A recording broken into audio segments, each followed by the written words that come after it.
हाँ, ये बहुत शुभ समाचार आप सबको बताएं कि मैं जिस क्षेत्र का सांसद हूँ, उस क्षेत्र में मेरे सांसद बनने के पहले तक मेट्रो नहीं आती थी।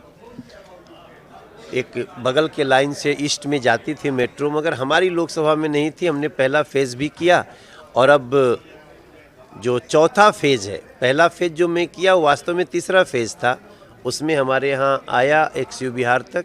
अब हम लोग 8 मार्च को एक बहुत बड़ी सुविधा वाला कि हमारे गोंडा में रहने वाला गोकलपुरी, मुस्तफ़ाबाद, सीमापुरी, चाहे वो सीलमपुर में रहते हों या करावल नगर रहते हों या फिर वज़ीराबाद रहते हों, तिमारपुर, बुराड़ी, झड़ौदा, ये सब लोग अब मेट्रो का उपयोग करेंगे और इस नाते बहुत सारी गाड़ियां सड़कों से हटेंगी, उनको ज़रूरत ही नहीं पड़ेगी।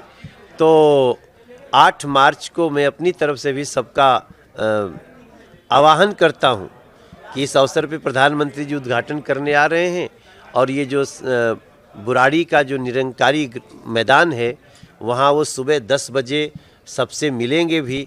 आप सब लोग भी आइए, और अभी आएंगे तो हम और भी कुछ, उनको बहुत सारे केस में अभी पेश होना है।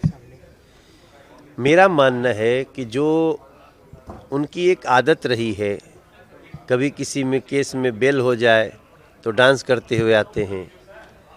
अभी न जाने कितने केस में दिल्ली के लोग भी उनसे सवाल पूछने वाले हैं, कोर्ट भी सवाल करने वाली है, एजेंसियां भी सवाल करने वाली हैं, और हम उसका इंतज़ार कर रहे हैं। हमें कानून पे भरोसा है।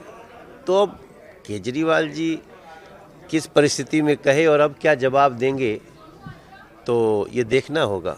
नहीं, हमने यही बात अपनी सभी कांवड़ समितियों से, मंच से भी कहा कि देखो, हमें तो आप बताइए, एक लंबे समय के बाद दिल्ली में बीजेपी की सरकार बनी है, हमारी बहन रेखा गुप्ता जी के नेतृत्व में, नरेंद्र मोदी जी के नेतृत्व में। तो अब हम कांवड़ समितियों की जो छोटी मोटी परेशानियां हैं उसको भी हम एड्रेस करेंगे। वैसे भी इस साल हम लोगों ने बहुत सारे ऐसे कदम उठाए हैं जहां लोगों को जो भी सरकार से सहायता मिलती है वो ठीक से मिल जाए, उसके लिए बहुत जगह भागना न पड़े, वन विंडो सिस्टम हो।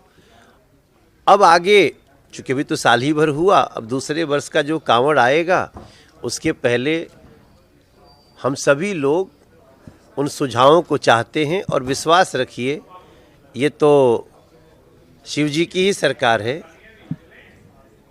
गौरा मैया शिव जी की सरकार है, और ये निश्चित रूप से उनको पूरा करेंगे।